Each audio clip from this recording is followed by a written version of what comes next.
Hello and welcome everybody to Veranda IAS. मेरा नाम है वीर प्रताप सिंह। साथियों, भारत के इतिहास के अंदर हम आज एक ऐसे विशेष टॉपिक के बारे में बात करेंगे जो कि आपके ancient Indian art and architecture के डेवलपमेंट के अंदर बहुत ही ज्यादा एक अनोखा सेशन रहेगा, जिसके अंदर हम ये जानने का प्रयास करेंगे कि आज के इस इंटरेस्टिंग सेशन में किस तरीके से इंडिया का आर्ट एंड आर्किटेक्चर इवॉल्व हुआ। और ये यूपीएससी के पर्सपेक्टिव के लिए भी आपके लिए बहुत ही ज्यादा इंपॉर्टेंट हो जाता है। नाउ यहाँ पर आपको ये चीज समझना है साथियों कि जब भी मैं एंशिएंट इंडिया के आर्ट के बारे में बात करता हूं तो आर्ट मतलब क्या। जैसे जब भी हम कोई भी खूबसूरत चीज को देखते हैं जिसको बनाया जाता है और वो बनावट से जब कोई मैसेज देने की बात करी जाती है, that is known as art. Alright, ये जो आर्ट है ना, इसको हम अलग अलग तरीके के अंदर डिवाइड कर सकते हैं। एक हो जाता है द परफॉर्मिंग आर्ट, मतलब परफॉर्मेंस के माध्यम से एक मैसेज को पहुंचाने की आवश्यकता होती है, मतलब मैसेज को पहुंचाया जाता है। इसके अलावा होता है visual arts, that is through the form of looking. जब कोई मैसेज को आगे मतलब ट्रांसमिट किया जाता है, that is going to be the performance and the visual arts. तो जब हम इन परफॉर्मेंस एंड विजुअल आर्ट्स की बात करें तो साथियों, इंडिया का जो परफॉर्मेंस एंड विजुअल आर्ट्स है ना, वो बहुत ही ज्यादा एलाबरेट होता है। मतलब अलग अलग प्रकार के तरीके आप देखेंगे। जैसे कि जब मैं परफॉर्मिंग की बात कर रहा हूं तो एक मैं बात कर सकता हूं डांसेस की, ठीक है, और दूसरा मैं बात कर सकता हूं म्यूजिक की। तो जैसे कि आपको पता है कि भारत का जो इतिहास है, हमारे भारत के अंदर बहुत ही अलग अलग प्रकार के डांसेस होते हैं। और ये अलग अलग जो डांसेस होंगे, ये डांसेस किस पर्टिकुलर कॉन्टेक्स्ट में होंगे, हमें पता है कि भाई एक जो होता है एक क्लासिकल डांस होता है और दूसरा जो होता है वो फोक डांस होता है। अब भारत के अंदर जो ये डांसेस का जो इतिहास है वो आज का नहीं है, या 1000-2000 साल पुराना नहीं है, वो 5000 साल पुराना है। भारत के अंदर डांसेस का तरीका हिस्टोरिकली अगर हम देखें तो 5000 साल पुराना, और अगर और डेप्थ में जाने का प्रयास करें तो वो कम से कम 10,000 साल पुराना होता है। That is during the time period of the Mesolithic age, जो कि हमने हमारे पहले सेशन में ही देखा था कि प्री हिस्टोरिक कल्चर जो है वो उस दौरान एक पर्टिकुलर डांसिंग का स्टाइल था। ठीक है, सो वो परफॉर्मिंग आर्ट होता है। जब हम विजुअल आर्ट्स की बात करें तो विजुअल आर्ट्स मतलब क्या होता है, दी पेंटिंग्स, दी पेंटिंग्स। तो इन पेंटिंग्स के अंदर हम आज के टाइम में देखते रहेंगे, जैसे आप देखते रहोगे कि आज के जमाने में जो एक पेंटिंग होता है वो पेंटिंग लगभग 300-400 करोड़ में भी बिक जाता है। और कुछ कुछ पेंटिंग्स ऐसे होते हैं जो 1000 करोड़ के ऊपर भी हैं, और बहुत सारे ऐसे प्रख्यात पेंटिंग्स हैं इस विश्व में। लेकिन जब हम भारतीय पेंटिंग्स की बात करते हैं तो वो पेंटिंग्स इन पेंटिंग्स के ही तुलना में बहुत ही ज्यादा प्रख्यात होते हैं, मतलब बहुत ही इंपॉर्टेंट होते हैं। क्योंकि जब हम एंशियंट इंडिया की बात करें तो यहाँ पर अलग अलग तरीके के पेंटिंग्स हुए थे, तो we'll be talking on that particular understanding. ठीक है, सो ये एक तरीका होता है आर्ट आर्ट का। ठीक है, so this is one important aspect यहाँ पे। लेकिन फिर अब इसके बाद अगर हम आर्किटेक्चर की बात करें तो साथियों, आर्किटेक्चर के अंदर हम बात कैसे कर रहे हैं, आर्किटेक्चर मतलब क्या। आर्किटेक्चर मतलब जो स्थापत्य कला है, जो आर्किटेक्चर की कला है, वो भारत के अंदर कब से आई, कैसे आई और कैसे इवॉल्व हुई। तो इस पर्टिकुलर सेशन के अंदर हम आर्ट एंड आर्किटेक्चर जो भारत के अंदर था वो किस तरीके से इवॉल्व हुआ over the period of time, आज हम उस पर्टिकुलर विषय के अंदर मेजरली बात करेंगे। तो आगे बढ़ने से पहले साथियों, जैसे कि आप सबको पता है कि हमारा जो कंटेंट होता है इंफॉर्मेटिव होता है, जिसके अंदर हम आपका जो इनसाइट्स है, आपका इंफॉर्मेशन है, उसको और ज्यादा बिल्ड करना चाहते हैं, डेवलप करना चाहते हैं। एंड ये चीज आपके एग्जामिनेशंस के अंदर आपको बहुत हेल्प करेगी, एंड साथ ही साथ आपके जो कॉमन लाइफ है उसके अंदर भी बहुत ज्यादा एनरिच करेगी आपको। तो आप हमारे चैनल को सब्सक्राइब जरूर करें। Now my dear friends, when we talk about ancient Indian art, तो एंशिएंट इंडियन आर्ट मतलब क्या हो गया, अगर मैं यहाँ पर आपको ये एस्पेक्ट के ऊपर बताना चाहूं तो हमें पता है कि भाई आर्ट मतलब क्या होता है। आर्ट मतलब कोई भी आर्टिस्टिक चीज के मदद से जब आप कोई मैसेज को इन्फॉर्म करना चाहते हैं, जब आप एक्सप्रेस करना चाह रहे हैं कोई भी पर्टिकुलर चीज के माध्यम से, तो that is known as art. तो art it can be tangible also intangible. ठीक है, मतलब आर्ट को या तो छुआ जा सकता है, देखा जा, आर्ट को या तो छुआ जा सकता है, वेरेज आर्ट को छुए बगैर भी उसके मैसेज समझे जा सकते हैं। तो art can be like that. जैसे अगर कोई पेंटिंग बनाई गई है तो वो पेंटिंग को देख के हमें एक मैसेज समझ आएगा कि अच्छा ये पेंटिंग का मतलब ये है, ये बताना चाहता है। लेकिन उसके अलावा आर्ट को है ना हम छू के भी समझ सकते हैं, दैट इज स्कल्पचर। अगर स्कल्पचर को मैं छू रहा हूं तो उससे भी पता चलेगा अच्छा भाई ये जो है ये इस तरीके का स्कल्पचर है और ये स्कल्पचर हमें ये चीज बताना चाह रहा है। So that is the aspect of art. जब मैं आर्टिस्टिक ट्रेडिशंस की बात करूं तो ये जो आर्ट है ना, हमें ये चीज पता है एक तो आर्ट जो है वो परफॉर्मिंग होता है और एक विजुअल होता है। लेकिन अगर सबसे पहले मैं बात करूं इन्हीं परफॉर्मिंग या विजुअल आर्ट्स की, तो मैं बात कर सकता हूं प्री हिस्टोरिक टाइम पीरियड पे। ठीक है, प्री हिस्टोरिक टाइम पीरियड मतलब क्या हो गया साथियों, it is the stone age culture. अब स्टोन एज कल्चर के अंदर क्या होता है कि हमने ये चीज पता है कि स्टोन एज के बारे में हमें मेजरली जो इंफॉर्मेशन प्राप्त होती है ना वो पेंटिंग्स के माध्यम से प्राप्त होती है। मतलब ये जो स्टोन एज के लोग थे ये लोग गुफाओं के अंदर रहते थे और इन गुफाओं के अंदर इन लोगों ने अलग अलग प्रकार के पेंटिंग्स करे थे। और इन पेंटिंग्स के माध्यम से हमें ये चीज पता चला कि ये जो जमाना था उस जमाने में ये लोगों का जीवन शैली कैसा था। तो वो पेंटिंग के माध्यम से इन्होंने हमें कुछ बताने का प्रयास किया। और वो क्या बताया, it was their life style, it was how they lived, so that is what they informed us through the painting. और उन्हीं पर्टिकुलर पेंटिंग्स के अंदर उन्होंने ये भी बताया कि भाई हमने जो है ना डांसेस भी करे, हमारे जो है ना कॉमन जो रिचुअलिस्टिक डांसेस होते हैं ना, जो कम्युनल जो कम्युनिटी डांसेस होते हैं वो भी हमने करे। तो जब ये हमें पेंटिंग्स के माध्यम से ही अलग अलग पोजीशंस में बता रहे हैं कि इन लोगों ने डांसेस भी करें, तो वो डांसेस से हमें क्या पता चलता है कि भाई इन लोगों का जो है ना सम फॉर्म ऑफ म्यूजिक भी रहा होगा। क्योंकि डांस जो है ना वो म्यूजिक के बगैर इतना ज्यादा आगे नहीं बढ़ पाता है। तो इधर से हमें ये चीज पता चलता है कि भाई डांसेस भी थे और म्यूजिक भी था, वो उस जमाने में था। तो that was the artistic tradition. लेकिन जब हम फिर इसके बाद बात करें प्री हिस्टोरिक टाइम पीरियड के बाद, तो प्री हिस्टोरिक टाइम पीरियड के बाद there is going to be one another aspect, okay, that is going to be of the Harappan civilization. तो साथियों अब अगर हड़प्पन सिविलाइजेशन की मैं बात करूं यहाँ पे प्री हिस्टोरिक के बाद मैं हड़प्पन सिविलाइजेशन की बात करूं, और हड़प्पन सिविलाइजेशन हमने विविडली समझा है साथियों कि हड़प्पन सिविलाइजेशन में क्या क्या चीजें थी। सो हड़प्पन सिविलाइजेशन में अगर हम आर्ट की बात कर रहे हैं तो आर्ट के अंदर क्या क्या चीजें आती हैं यहाँ पे। तो आर्ट के अंदर हम क्या देखते हैं कि ये जो लोग थे ना हड़प्पन टाइम पीरियड पे हमें एक ब्रॉन्ज डांसिंग गर्ल इनका स्कल्पचर प्राप्त होता है। अब ये जो ब्रॉन्ज डांसिंग गर्ल का स्कल्पचर हमें प्राप्त होता है, ये एक पर्टिकुलर डांस लाइक पोजीशन में खड़ी थी and that was known as the tribhanga position. तो वहां से हमें पता चलता है कि इन लोगों ने स्कल्पचर तो बनाया ही, and sculpture it was a artistic pattern. ठीक है, उसको एक कला के माध्यम से बनाया गया था। अब ये जो स्कल्पचर्स बनाए गए थे उनको इन पोजीशंस के अंदर बनाए गए थे जिन पोजीशंस में हमें समझ में आता है कि ये लोग जो थे वो डांस भी जानते थे। बिकॉज ब्रॉन्ज डांसिंग गर्ल ये एक डांसिंग पोजीशन में खड़ी थी, that was the tribhanga position. और जब डांस है यहाँ पे तो जाहिर सी बात है हमें उससे क्या समझ में पड़ता है कि भाई इसके वजह से म्यूजिक भी हो सकता है। बिकॉज डांस है तो म्यूजिक भी होगा। एंड यहां से हमें म्यूजिक के बारे में पता चलता है और इसके अलावा हमें दूसरे आर्कियोलॉजिकल एविडेंसेस भी मिलते हैं कि भाई म्यूजिक हड़प्पन सिविलाइजेशन के टाइम पीरियड पे रहा होगा। क्योंकि हमें और भी जो आर्कियोलॉजिकल एविडेंसेस हैं वो प्राप्त होते हैं, जैसे कि हार्प लाइक इंस्ट्रूमेंट जो है वो हमें प्राप्त होता है। ठीक है, जो पिक होता है वो हमें प्राप्त होता है। सो ऐसे अलग अलग आर्कियोलॉजिकल एविडेंसेस हमें प्राप्त होते हैं alright at this point of time. So यहां से हमें पता चलता है कि भाई हड़प्पन सिविलाइजेशन का जो आर्टिस्टिक ट्रेडिशन है ना वो बहुत ज्यादा एलैबोरेट लेवल पे था।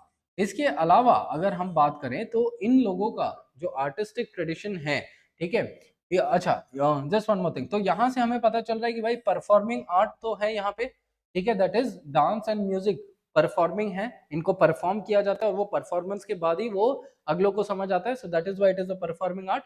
दूसरा, जब हम विजुअल आर्ट की बात करते हैं तो यहाँ पर भी पेंटिंग्स थे। ठीक है, पेंटिंग्स मतलब क्या हो गए, there was the creation of images. ठीक है, there was the creation of images. अब इमेजेस इन लोगों ने कहां पर बनाए, इमेजेस इन लोगों ने बनाए थे अलग अलग जो बेसिस थे, जैसे कि स्टोन्स। ठीक है, अलग अलग स्टोन्स थे उनके ऊपर इन लोगों ने इमेजेस जो इमेजेस है ना उसको प्रिंट किए थे। ठीक है, एम्बॉस किए थे। तो जब ये एम्बॉस कर रहे हैं इमेजेस को, तो उससे भी हमें क्या पता चल रहा है, there is some form of message that we are generally getting at that point of time. Okay, so these people they are also doing the visual arts. इसके अलावा जब हम आर्टिस्टिक ट्रेडिशन की बात कर रहे हैं, यहाँ पे इन लोगों ने स्कल्पचर्स भी बनाए। ठीक है, इन लोगों ने स्कल्पचर्स भी बनाए। ठीक है, एंड स्कल्पचर्स के बाद दे आल्सो कंस्ट्रक्टेड क्राफ्ट्स।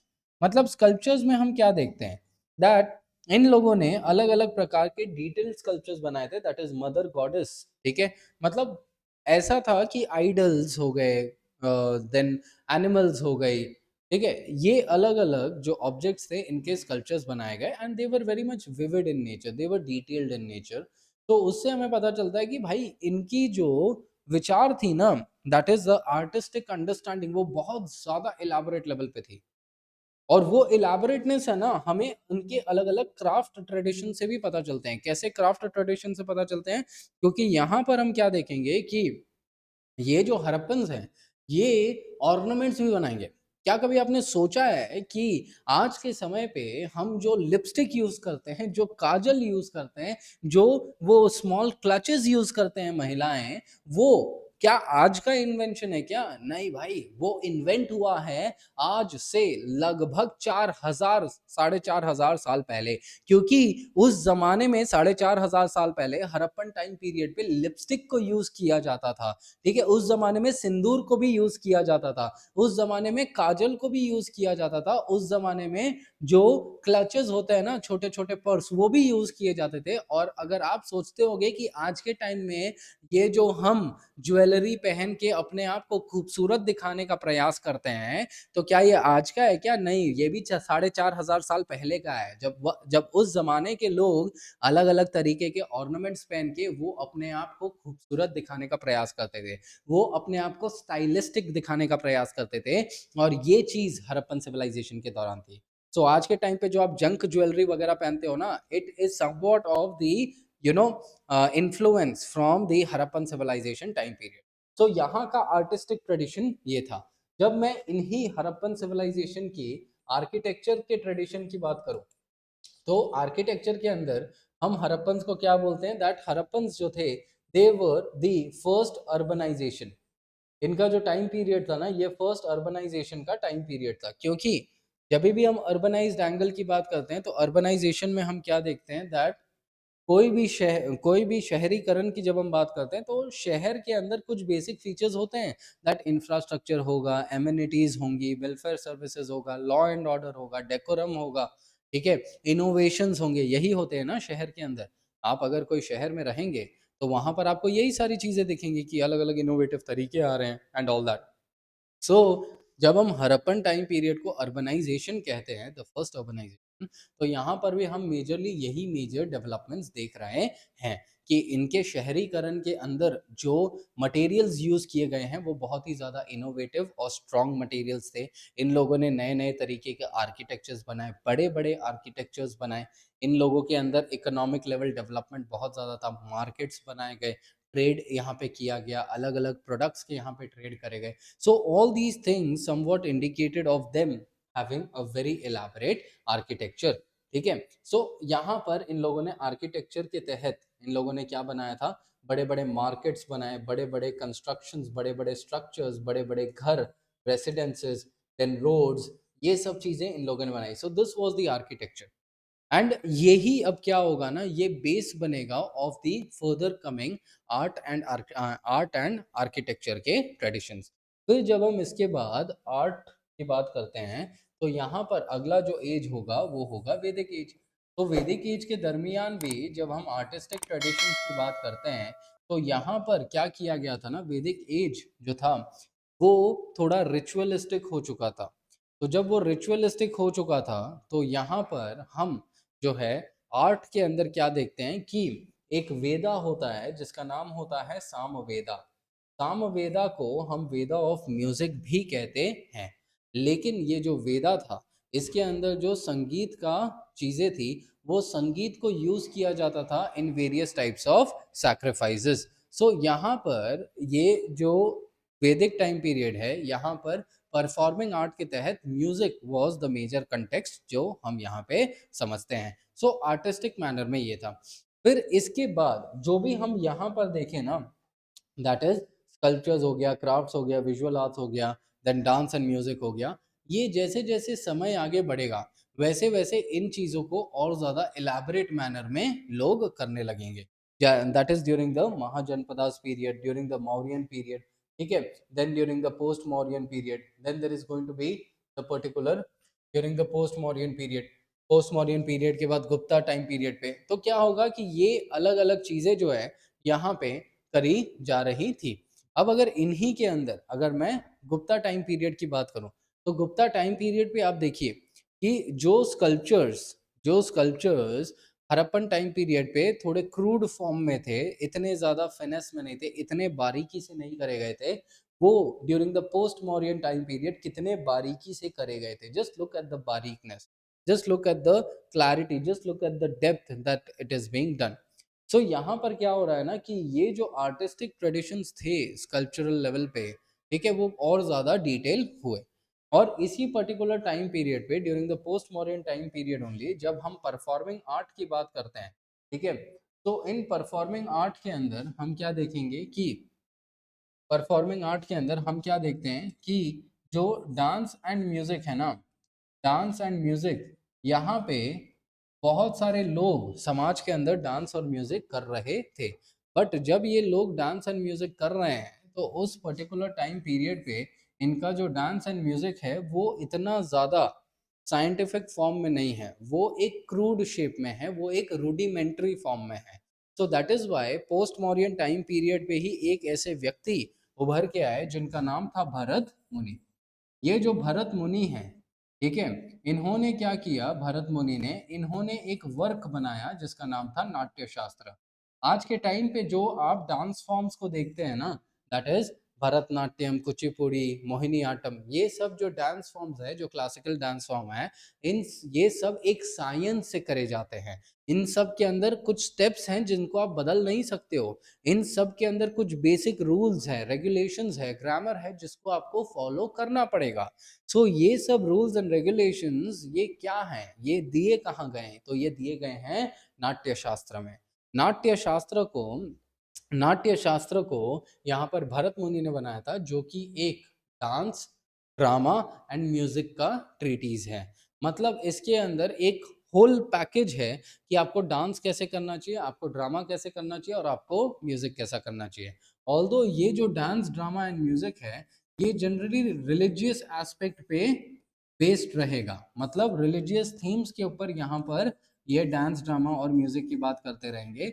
लेकिन कहने का तात्पर्य ये है कि आज के समय में जो भी हम क्लासिकल डांसेस और क्लासिकल म्यूजिक की बात करते हैं उन सब का उत्सर्जन जो है कहीं ना कहीं नाट्य शास्त्र के अंदर किया गया था, और ये भी पोस्ट मॉडर्न टाइम पीरियड पे किया गया। So that is one another aspect of development. Then फिर यही चीज गुप्ता टाइम पीरियड पे और ज्यादा इलाबोरेट लेवल पे करी गई, ठीक है। मतलब क्या हो गया कि यहाँ पे जब हम भरत मुनि के इन एस्पेक्ट्स की बात करते हैं और जब हमने सामवेद की बात करी तो यहाँ पर म्यूजिक के कंटेक्स्ट के अंदर हम एक एस्पेक्ट देखते हैं रागास का। आपने अलग अलग राग के बारे में सुना भी होगा, दैट इज दीपक राग हो गया, मलकाउस राग हो गया, ये ऐसे अलग अलग रागास थे उस जमाने में।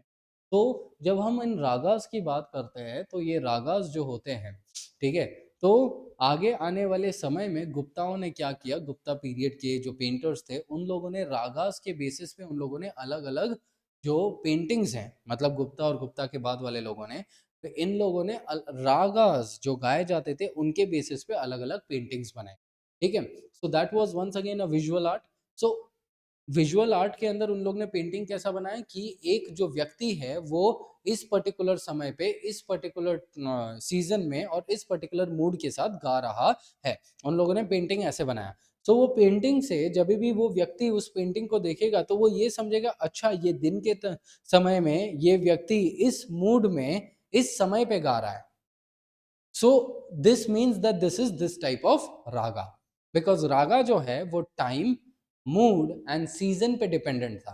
क्योंकि एक रागा जो है, एक रागा के अंदर म्यूजिक जो है आप एक पर्टिकुलर टाइम पे गा सकते हो, स्ट्रिक्ट टाइम है, एक पर्टिकुलर सीजन में गा सकते हो और एक पर्टिकुलर मूड में गा सकते हो। तो जब उसको पेंटिंग के माध्यम से दर्शाया गया, so that also became a visual performing art. ठीक है, तो ये चीज आगे आने वाले समय में और ज्यादा साइंटिफिक लेवल पे करी गई। जब हम आर्किटेक्चर की बात करते हैं, तो आर्किटेक्चर जो हड़प्पन टाइम पीरियड पे स्टार्ट हुआ, देन वैदिक में थोड़ा कम हुआ था, देन महाजनपदास के टाइम पीरियड पे यही आर्किटेक्चर जो है ना और ज्यादा एलाबरेट लेवल पे किया गया। अब ये आर्किटेक्चर की जब हम बात करते हैं, तो ये आर्किटेक्चर में हम क्या देखते हैं, that there is going to be the various types of things that is going to be there. The one is going to be the stupas, ठीक है, and another is going to be the temples. तो previous session में अपने ने stupas के बारे में majorly एक ब्रीफ अंडरस्टैंडिंग लिया था कि what are the stupa. So initially क्या था ना कि रिलीजन था, इंडिया के अंदर रिलीजन था, but that religion it had idols, okay, somewhat of the idols were there, but there were no temples। मतलब जनरली क्या होता था ना कि हमने मंदिरें नहीं बनाई थी, क्योंकि हमें ये लगता था कि जो हम भगवान की पूजा कर रहे हैं वो भगवान की पूजा जो आइडल को बाहर कहीं पर पेड़ के नीचे भी प्लेस करके करी जा सकती है। That was the initial understanding. But later on हमने क्या समझा कि नहीं भाई, हम जो है ना इन पर्टिकुलर चीज़ों को, जो टेम्पल्स वाला एस्पेक्ट है, हमें ये पर्टिकुलर चीज़ों को करना पड़ेगा, क्योंकि जो भगवान का जो एस्पेक्ट है ना, that is a spiritual realm, and उसको अलग किया जाना चाहिए from the materialistic realm. That is why temples का यहाँ पे एक आइडिया आया। सो इनिशियल लेवल पे स्तूपास को कंस्ट्रक्ट किया जा रहा था during the Mauryas and the post Mauryans. But उसके बाद क्या हो गया कि during after the post Mauryan time period क्या हो गया, under the Guptas there was the development of the more of the temples. तो यहाँ पर क्या हो गया, एक नए प्रकार का टेम्पल आर्किटेक्चर जो है वो इस जमाने में डेवलप होता है, and that is going to be the Nagara style of temple architecture. अब ये नागरा स्टाइल मतलब क्या, जैसे आज के समय पे आप जो टेम्पल का जो स्ट्रक्चर देखते हो, मतलब कि आज के समय पे जो आप टेम्पल का पिलर्स देखते हो, मंडप देखते हो, गर्भगृह देखते हो, शिखर देखते हो, ठीक है, इस तरीके का टेम्पल देखते हो ना आज के टाइम में, तो ये टेम्पल की जो शुरुआत है वो करी गई थी during the Gupta time period itself. क्योंकि गुप्ता रूलर्स को ये चीज लगा कि भाई हम जो टेम्पल बना, हम जो एक एरिया बनाए, वो वो एक रास्ता हो टुवर्ड्स द स्पिरिचुअल रन। और गुप्ता के टाइम पीरियड पे ही बहुत सारे डेवलपमेंट्स हुए थे इन दी एस्ट्रोनॉमी, मतलब सितारों की स्टडी में, ठीक है, एंड मतलब प्लैनेट्स के स्टडी में, एंड एस्ट्रोलॉजी मतलब सितारों की स्टडी में। तो यहाँ पर इनको जब स्टडी किया गया, तो इन्हीं के बेसिस पे ये जो आर्किटेक्चर्स थे ना, टेम्पल के आर्किटेक्चर्स, तो ये इन्हीं के बेसिस पे ये टेम्पल के आर्किटेक्चर्स बनाए गए। क्योंकि आप सोचिए, एक मंदिर इस हिसाब से बना है कि सूर्य का जो सबसे पहला किरण है वो मंदिर के किसी भी हिस्से में नहीं, बल्कि जो गर्भगृह है, गर्भगृह में ऊपर एक होल जैसा बनाया गया है। गर्भगृह से डायरेक्ट जो सूर्य की किरण है वो गर्भगृह के अंदर, ठीक है, वो जो मूर्ति है उस उनके ऊपर पड़े। सो ये पर्टिकुलर तरीके से मंदिरों को बनाया गया था। Just look at the style.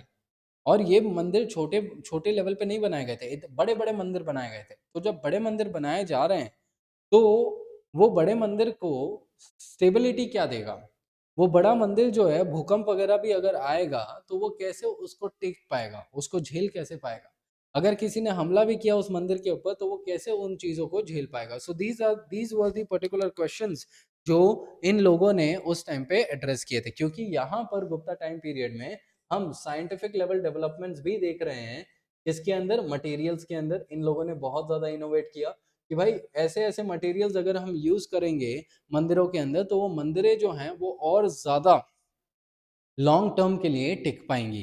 तो ये चीजें इन लोगों ने डेवलप करी, और ऐसे करके इन्होंने नागरा स्टाइल ऑफ टेम्पल आर्किटेक्चर को डेवलप किया, that is in north India.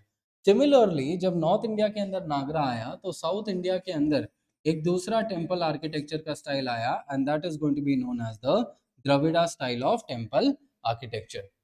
ठीक है, साउथ इंडिया के अंदर जो टेम्पल आर्किटेक्चर है that is the Dravida style. मतलब आप कोई भी साउथ इंडिया का टेम्पल देख लीजिए, that is the Brihadeeswara temple, जिसको राजा राजेश्वरा टेम्पल भी कहा जाता है, देन गंगईकोंड चोला, देन ऐरातेश्वरा टेम्पल, ये सब क्या है, ये द्रविड़ा स्टाइल के अंदर बने गए टेम्पल। लेकिन जो नागरा स्टाइल ऑफ टेम्पल आर्किटेक्चर है, इसको मेजरली गुप्ताज ने पेट्रोनाइज किया, जो द्रविड़ा है उसको मेजरली चोलाज ने पेट्रोनाइज किया। लेकिन इंडिया के अंदर अलग अलग डायनेस्टी के भी तो रूलर्स थे, अलग अलग वेल नोन डायनेस्टीज, और ये जो डायनेस्टीज है इनका अपना खुद का एक इंटरप्रिटेशन रहेगा, एक अंडरस्टैंडिंग रहेगा कि कैसे उनको एक टेम्पल चाहिए, उनका एक खुद का स्टाइल रहेगा। सो क्या होता है कि ये जो मेजर टेम्पल्स है ना, ये बेस बनते हैं for the diverse temple structure styles that were there in India. So इन्हीं के बेसिस पे दूसरे स्ट्रक्चर्स भी बनते हैं, that is the Khajuraho style of temples, the Solanki or Maru Gurjar style of temples, the Odisha style of temples, then the Vesar style of temples, then there is going to be Vijayanagar style of temples, then Nayaka style of temples. तो ये सब जो temples है ना, इनको patronise अलग अलग जगहों के अलग अलग रूलर्स ने किया और अपने अपने एलिमेंट्स इन्होंने ऐड करे। But the main agenda here is that कि इन लोगों ने जो भी ये स्ट्रक्चर्स बनाए उसके अंदर इन्होंने साइंटिफिक चीजों को बहुत ज्यादा इंक्लूड करके बनाया। तो जब मंदिरों के अंदर ये साइंटिफिक लेवल इंक्लूजन कर रहे हैं, सो इनके नॉर्मल इंफ्रास्ट्रक्चर वो किस लेवल का इंक्लूजन करेंगे। तो that is one another aspect. ठीक है, सो ये चीज हम यहाँ पे समझ सकते हैं कि मंदिर के साथ साथ जब इतने डेवलपमेंट हो रहे थे, तो आने वाले समय में गुप्ता टाइम पीरियड पे और जो गुप्ता के बाद जो साउथ इंडिया के अंदर भी जो लोग थे, उन लोगों ने अपने नॉर्मल जो रेसिडेंट्स हैं या अपने नॉर्मल सिटीज के अंदर किस लेवल का आर्किटेक्चरल डेवलपमेंट किया होगा। उन्होंने मार्केट्स के ऊपर डेवलपमेंट किया, बड़े बड़े पैलेसेस बनाए, नए नए इनोवेशंस ऐड किए कि fast incoming and fast outgoing of the with in the city. ठीक है, बड़े बड़े स्ट्रक्चर्स बनाए, स्टोरेज हाउसेस बनाए, बोट्स बनाए, डॉकयार्ड्स बनाए, पोर्ट्स बनाए। तो ये सब मतलब एक चीज से हमें क्या पता चल रहा है कि जब वो टेम्पल्स के अंदर इतना डेवलपमेंट कर सकते हैं, तो जाहिर सी बात है वो दूसरे एरियाज के अंदर भी उतने ही डेवलपमेंट्स कर सकते हैं। So that is one another understanding जो हम यहाँ पे समझ सकते हैं। ठीक है, so this is what my dear friends we understood in the aspect of the ancient Indian art and architecture, कि इंडिया के अंदर प्राचीन टाइम पीरियड पे, एंशिएंट टाइम पीरियड पे आर्टिस्टिक ट्रेडिशंस कैसे आगे बढ़े, जिसके अंदर हम देख रहे हैं कि परफॉर्मिंग आर्ट है, देन विजुअल आर्ट्स है। ठीक है, so these are the various arts. Then हमने स्कल्पचर्स के बारे में देखा कि कैसे स्कल्पचर्स के अंदर भी जो विविडनेस है, जो डिटेलिंग है, वो कैसे बढ़ रहा है, जैसे जैसे समय आगे बढ़ेगा वैसे वैसे और ज़्यादा डिटेलिंग यहाँ पे बढ़ेगी। ठीक है, फिर उसके बाद हम देख रहे हैं कि जो आर्किटेक्चर के ट्रेडिशंस है वो हड़प्पन टाइम पीरियड से लेके टेम्पल्स तक किस हिसाब से आए। इनिशियली स्तूपा करे जा रहे थे, but later on when again there was a promotion of the Brahmanical culture, तो टेम्पल्स को यहाँ पे प्रमोट किया गया। So this is what we understood in this whole particular aspect. Okay, so my dear friends, this is going to be all for this particular session, and I'll see you up in the next session. Up till then, stay safe, take care, and all the best, my dear friends, and Jai Hind. Veranda IAS, where your dream becomes reality.